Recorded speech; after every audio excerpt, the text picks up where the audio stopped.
السلام علیکم.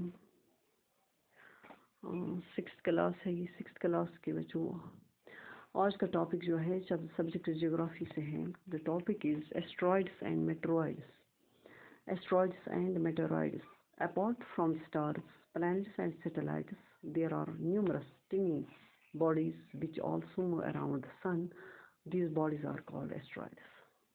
Stars اور planets کے علاوہ ان کے علاوہ اسٹارز اور پلانٹس کے علاوہ اینڈ سیٹلائٹس کے علاوہ بہت ساری ایسی بہت سی تعداد میں بہت بڑی تعداد میں ایسی اسمال باڈیز جو ہیں اسمال پارٹیکلز ہیں. ٹینی کا مطلب ہے اسمال. ٹینی باڈیز ہیں, ٹینی پارٹیکلز, اسمال باڈیز جو کہ وہ ٹینی باڈیز وہ اسمال پارٹیکلز اراؤنڈ سن کے ارد گرد سورج کے ارد گرد گھومتے ہیں, چکر لگاتے ہیں, گردش کرتے ہیں اور ان کو کہتے ہیں, ان ٹینی باڈیز کو کہتے ہیں asteroids.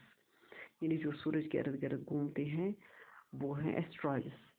They are found between the orbits of Mars and Jupiter. Mars and Jupiter کے آربٹوں کے درمیان ان کو دیکھا جاتا ہے. They are found between ان کے آربٹوں کے درمیان, یعنی مارس اینڈ جوپیٹر جو کہ پلانٹس ہیں مارس اینڈ جوپیٹر, تو ان کے درمیان ان کے جو آربٹس ہیں ان کے درمیان ایسٹرائڈس کو دیکھا جاتا ہے. The largest asteroid is Ceres. سب سے بڑا جو ایسٹرائڈ ہے اس کا نام سیرس ہے.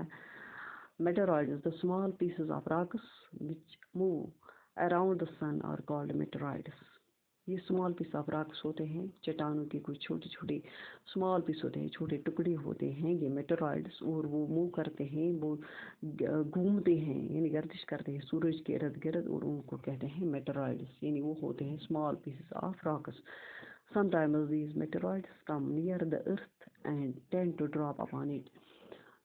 کبھی کبھی ایسا ہوتا ہے کہ میٹرائڈس زمین کے نزدیک آتے ہیں, زمین کے نزدیک آنے لگتے ہیں, اور وہ tend to be drop upon it, اور ایسا لگتا ہے کہ وہ زمین پر گر جاتے ہیں. ڈراپ یعنی اس کے قطرے جو ہوتے ہیں یعنی اسمال پیسز پڑتے ہیں, وہ زمین پر گر جاتے ہیں.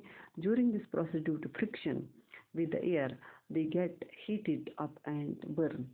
تو اس پروسیس کے دوران جو فرکشن کی وجہ سے ہوا کے ساتھ ایٹماسفیئر کے ساتھ وہ ہیٹڈ وہ گرم ہو جاتے ہیں اور وہ جل جاتے ہیں. سو یہ ایک لائٹ پیدا کرتے ہیں, ایک روشنی پیدا کرتے ہیں.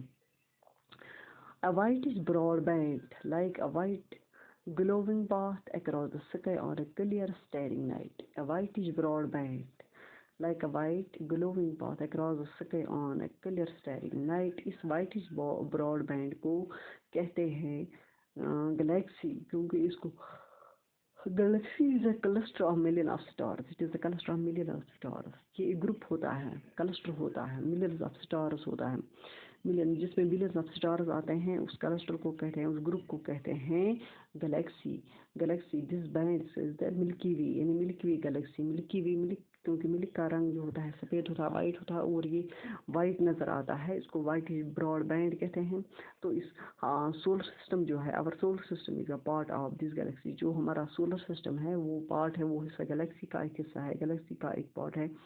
تو in ancient India it was imagined to be a river of light flowing in the sky. Thus it was named Akash Ganga. ہاں جو مطلب قدیم ہندوستان میں ancient times, قدیم ہندوستان کی جو ancient times میں پرانے وقت میں, جیسے کہ ہم اس کو کہتے ہیں ancient India, ہمیں آج ماڈرن انڈیا میں نہیں بلکہ ancient India میں اس کو ایک اس کو سمجھا جاتا تھا ایک river of light, یعنی ایک روشنی کا دریا جو کہ آسمان میں فلو کرتا ہے, یہ بہتا ہے. تو اسی لیے اس کو آکاش گنگا کا نام دیا گیا. اس کو آکاش گنگا کہتے ہیں. Galaxy is a huge system of billions of stars and clouds of dust and gases. Galaxy ہوتا ہے, اس کو ایک بڑا سسٹم کہتے ہیں, huge system of billions of stars, جس میں ایک billion stars, clouds and dust gases ایک گروپ ہوتا ہے. اس نظام کو کہتے ہیں گلیکسی. یہ ایک بڑا گروپ ہوتا ہے. There are millions of such galaxies that make the universe. تو اس جیسی تو ایک گلیکسی کیا ہے, بہت سارے ایسے گلیکسی جو ہیں millions of galaxies بناتے ہیں. تو ایسے بہت سارے millions of galaxies ہیں جو کہ ایک یونیورس کائنات کو بناتے ہیں.